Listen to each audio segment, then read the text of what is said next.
folks. The tri-state area surrounding New York City is getting pummeled by the coronavirus. New York seeing the most cases in the country, while New Jersey sees its first death. Connecticut also now starting to spread pretty quickly. So is this time for drastic containment measures at the state and local level? Joining me now, Mayor of Englewood, New Jersey, Michael Wild. Mayor, thanks for joining us. Pleasure. Thank you for having me, Charles. Yeah, you know, it's what we're seeing in this country. Most of the more dramatic announcements have come from state and local governments. Yesterday, of course, Andrew Cuomo with the mini quarantine of New Rochelle.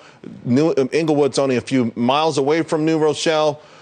As a mayor, what are you doing? What are you considering here? Well, we're getting all sorts of calls, all sorts of rumors and innuendo. We're grateful to the Bergen County Executive, Jim Tedesco, who actually declared and saved lives by making a formal declaration of emergency so they can make purchases, so they can shut things down and protect the most vulnerable. When I was in your green room, I heard from a Tenafly mayor who says that there's a child seeing a pediatrician who's an Englewood resident, and they believe the child has the coronavirus. I immediately have to get the health officer involved, the hospital. Englewood Hospital has a wonderful protocol where they're allowing people to self-park, come in with a mask. There's a cap and gown, so that administrators and staff aren't affected by it. They're walking in tandem with what the governor, Phil Murphy, wants in New Jersey, all pointing in the same direction and following the lead from the CDC. We have to remain calm. This is certainly something way under control, but it can get worse before it gets better. And that means we have to look at the most vulnerable in our community when it comes to elderly people or people with underlying medical issues that need to be attended to first and foremost. When you say well under control, if President Trump were to say that at a press conference tonight, the media would eat him alive. But is that the reality is that we do know, looking around the world, Italy, for instance, the average age of death, 81 years old, almost every single one, underlying conditions, that there's a certain element of hysteria to that. Absolutely. I mean, the first fatality in the tri-state death was in Bergen County in Little Ferry. It was a 69-year-old gentleman who had underlying health conditions.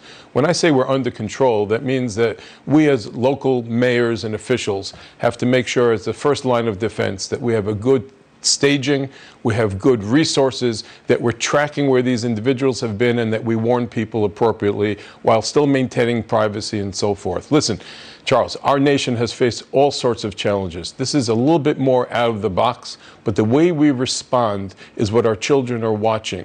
And since we were never given impressions or education how to deal with this, I think we have to kind of touch the most vulnerable in our workforce, in our homes, and we have to be smart about things. You can't be worried about the things you normally would worry about.